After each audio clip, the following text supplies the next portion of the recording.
પ્રધાનમંત્રી મુદ્રા યોજનાના 10 વર્ષ થયા પૂર્ણ. પ્રધાનમંત્રીએ યોજનાના લાભાર્થીઓ સાથે કરી વાતચીત. મુદ્રા યોજનાને કોઈ પણ સરકાર માટે બતાવી આઈ ઓપનર. આ યોજનાથી અત્યાર સુધીમાં 43 લાખ કરોડથી વધુ લઘુ ઉદ્યોગો અને વ્યવસાયોને કરાઈ છે સહાય.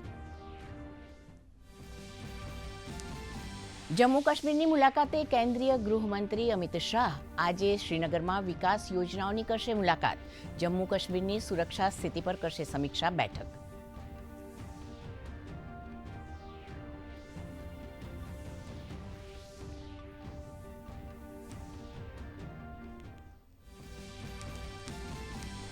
દુબઈ ક્રાઉન પ્રિન્સ શેખ હમદાન બિન મોહમ્મદ અલ મક્તુમ ભારતની 2 દિવસીય યાત્રા પર. આજે નવી દિલ્હી પહોંચ્યા બાદ પ્રધાનમંત્રી, રક્ષામંત્રી અને વિદેશ મંત્રી સાથે કરશે બેઠક.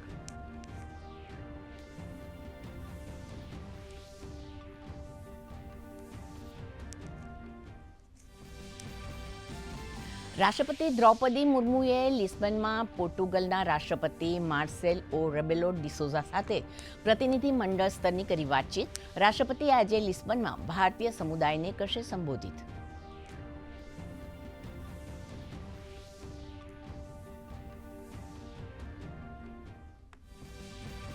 મુખ્યમંત્રી ભૂપેન્દ્ર પટેલ નર્મદા પંચકોશી પરિક્રમામાં જોડાયા. રામપુરામાં નર્મદા ઘાટ પર નર્મદા મૈયાની કરી પૂજા અર્ચના. પરિક્રમા વ્યવસ્થાનું કર્યું નિરીક્ષણ. પરિક્રમાર્થીઓ શ્રદ્ધાળુઓ સાથે કર્યો સંવાદ. કહ્યું, માં નર્મદાની દયાથી ગુજરાતમાં પાણીની સમસ્યાનો આવ્યો અંત.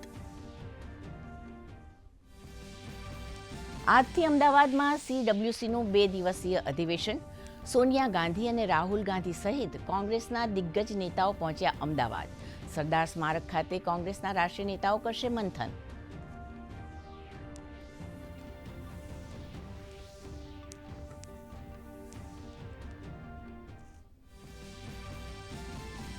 વડોદરામાં વધુ 2 અકસ્માત. ગત રાત્રે વાઘોડિયા રોડ ચોકડી બ્રિજ નીચે પિકઅપ વાને વિદ્યાર્થિનીને અડફેટે લેતા ઘટના સ્થળે મોત. તો ખોડિયારનગર 4 રસ્તામાં કાર ચાલકે એક ટેમ્પો, 4 બાઇક સહિત 10 વાહનોને લીધા અડફેટે.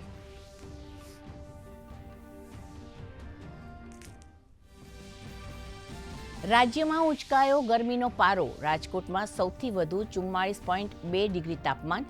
રાજ્યના 9 શહેરોમાં તાપમાન 40 ડિગ્રીને પાર. હવામાન વિભાગે રાજ્યના વિવિધ વિસ્તારોમાં આપ્યું હીટવેવનું એલર્ટ.